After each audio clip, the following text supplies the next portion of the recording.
Nikola Jokic in this series, Nikola Jokic has done a lot of incredible things in his career, like the stats that he puts up.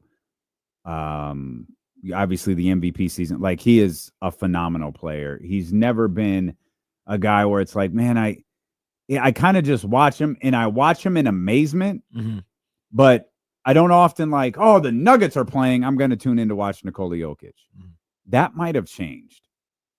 This series, Nikola Jokic has turned a corner for me, and I go back to game one where it wasn't, it was a 42-point performance, if I remember correctly. He had, or 44. He had 18 in the fourth quarter.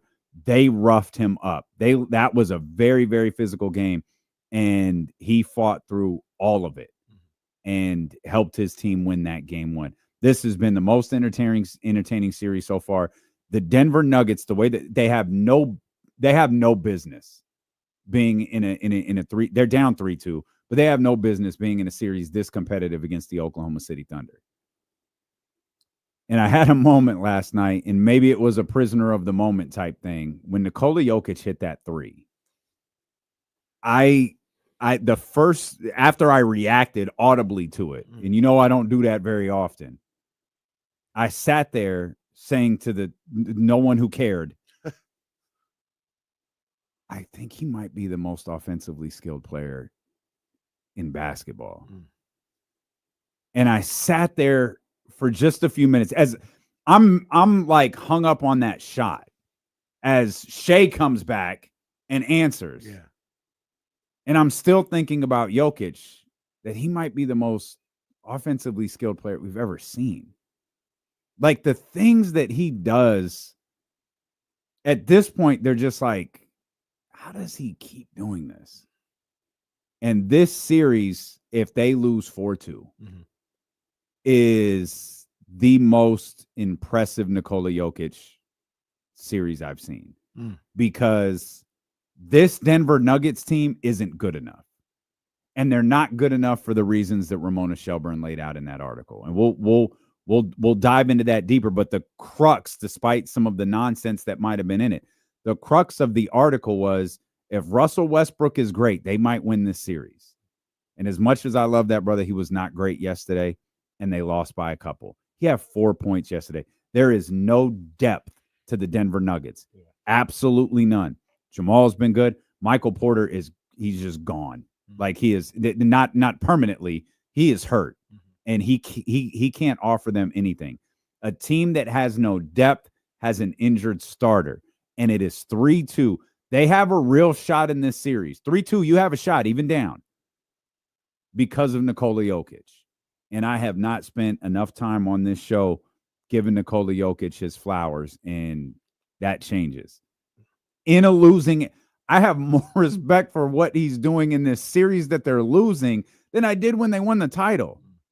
This is one of the most impressive things I've seen from Nikola Jokic, and I won't but any of his contributions to the league again. I mean, this said everything. Because that three was ridiculous. That was crazy. Absolutely ridiculous. Me and Reese and Ryan are sitting there watching that moment, and I got on my feet, turned around, put my hands up, said, "Oh my goodness." Reese said, "Oh." I mean, it was incredible. That shot was incredible. And he hit nothing but the bottom of the net with it. And it wasn't, you see that shot and you don't, and rightfully so, you don't think it was lucky. You don't look at it like it was lucky. It's, oh my God, he did it again. Yeah. I think right after I tweeted out, this guy's not human. He's not human. And it's interesting that you talked about what you felt watching him last night, because I had one of the same thoughts as I was, during a commercial break or something like that. I said, yeah, we're going to have a conversation, because there might be some accolade stuff that we got to talk about, but we might be witnessing one of the 10 greatest players to ever play the game. Yeah. This is a top 10 player to ever play the game. Yeah. And he's absolutely amazing. Absolutely amazing to watch. The things that he's able to do out there on the floor is just, it's unreal. And like I said, we might have to have a conversation, because I think you do have to start talking about accolades and resume when you talk about a top 10 guy. Yeah. But talent-wise and ability, and I'm living through it right now. I'm living the way he's dominating the league right now in one of the most talented eras of all time. And he's unbelievable. His teammate minimized it, because not only did he do it, but he did it like 5 times. Averaging 29.6, 12.7, and 10.2. As a big is unheard of. Mm-hmm. Like don't like minimize this because Russell Westbrook did it. 3 players in the history of the league have done that. It's I mean, that's incredible. I always joke, now you care about, triple doubles when someone else does it, because they, Russ did it so often, people were like, whatever. This is the exact opposite. I don't think he got enough attention, and maybe it's because the crown had been placed on Shea at this point, but that's not regular. Wilt didn't do that. Magic didn't do it. Those guys who would rack up those, no one did that. No one ever did that at that position, and only 3 guys have ever done it. Like, that deserves, man, he is absolutely insane to watch. He is absolutely insane to watch. I'm just fortunate to be able to live in this era and see a guy like that, because like I said, top 10 player. It's going to be a situation where I don't know if he's going to have enough championships for me to be a top 10 guy. But just living it, watching it, like I will tell Reese and Gunner's kids about watching Nikola Jokic. Why did you settle on Gunner? Did we ever get to the bottom of that? It's a fire name. It is? And he didn't look like a little Gunner. Oh, the fake. Oh, I didn't realize you actually saw the fake baby. Okay. It looked like a Gunner. Okay.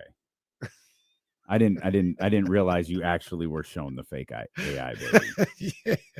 Okay, terrific. Hey, you wanna hear something funny real quick?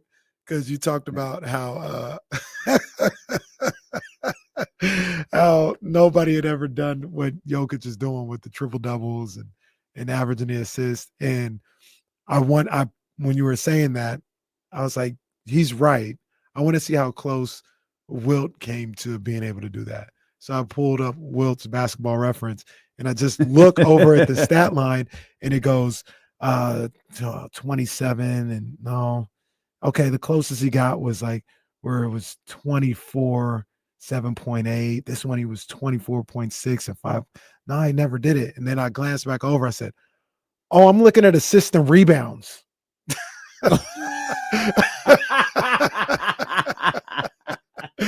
Looking at assists and rebounds, thinking the rebounds were the points per game.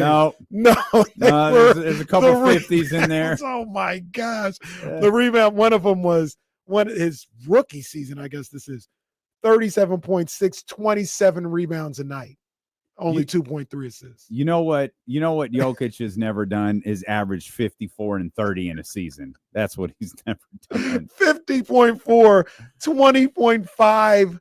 Or 25.7 rebounds a night. Jokic has never averaged 48.5 minutes per game. This is all the same season, right? Yeah. Is it 61? 61, 62. Goodness gracious. I'm not even comparing the two. I just noticed that I was looking at the wrong category. Okay. And thought it was clearly the points per game. I'm riding with David Lopez right here. Let's start a fight real quick. Has Joker moved ahead of Shaq? No, not for me. Not for me. We're talking about a 4-time NBA champion. Unbelievably dominant in his own right. You say that definitively? Definitively. Games were different. I feel like games were different.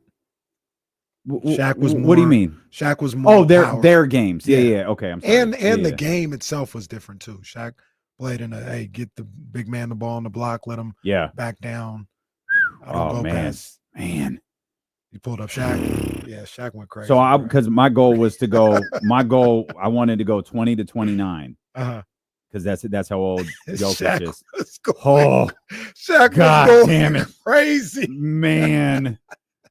It's Shaq was going crazy. 29 and 11, 29 and 13. What year is this? Look at 99 2000. 99 and 2000. He's 29.7, 13.6 rebounds. 3 blocks a night.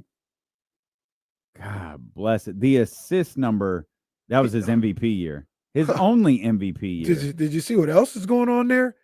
He almost did an MJ. He won the MVP. Oh, yeah. Second in Defensive Player of the Year. Yep. Yeah. I never knew he was that close to that. Goodness gracious. Mike did it. Olajuwon did it. No one remembers Olajuwon because Mike wasn't around. And Giannis did it.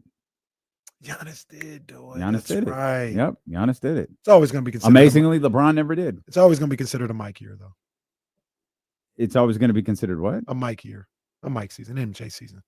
Even though it's No, for sure. No, absolutely. It's 88. Yeah. An MJ season. I wonder how close LeBron got to doing it. I would think he was top 3 maybe one year, huh?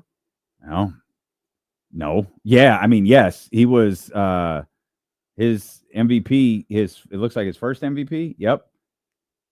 He was second. He almost did it the first time he won it. He almost did it at the age of 24. Goodness. And this to me is LeBron James's definitive year, that 2012 season. He won the MVP and again finished second in Defensive Player of the Year. It's I don't want to go so far as to say it's a travesty. It's not a travesty. It's a shame LeBron James never won Defensive Player of the Year. Yeah, he was worthy of it. He was worthy of it. Chatty House after party. I think Nap One says Shaq would destroy Joker. That's what he said. Chatty House after party says Joker would destroy him back. I think Joker would just get buckets. That's what he would do. But I think in Chatty House after party, aka Manny, you should know. You lived it. You know, Shaq before the injuries, the way he could move at that size. Shaq's crazy. How strong he was. These numbers are bananas. Shaq, I'm not gonna say he would stop Jokic, but I'm just saying Shaq could move. I was bugging Shaq out. Could move. I have all these basketball reference things open. I was bugging out like, man, the end of Shaq's career is not bad. I'm sorry. That's LeBron James's active career. My bad. Yeah. Averaging 27 in his life. Let me get back over here to Shaq. Oh, yes, it was in fact as bad as I remember. Oh, Shaq played 1, 2. Yeah, it's all muffled. It's maybe 4 years where he wasn't great. Yeah. Shaq. So I mean, the original question, as he passed Shaq, I would say no. And that's fine. The original point was I'll never shortchange Jokic again. Mm-hmm. And I don't know why in this series. Maybe it's just I was with you from the jump. I didn't think Denver was good.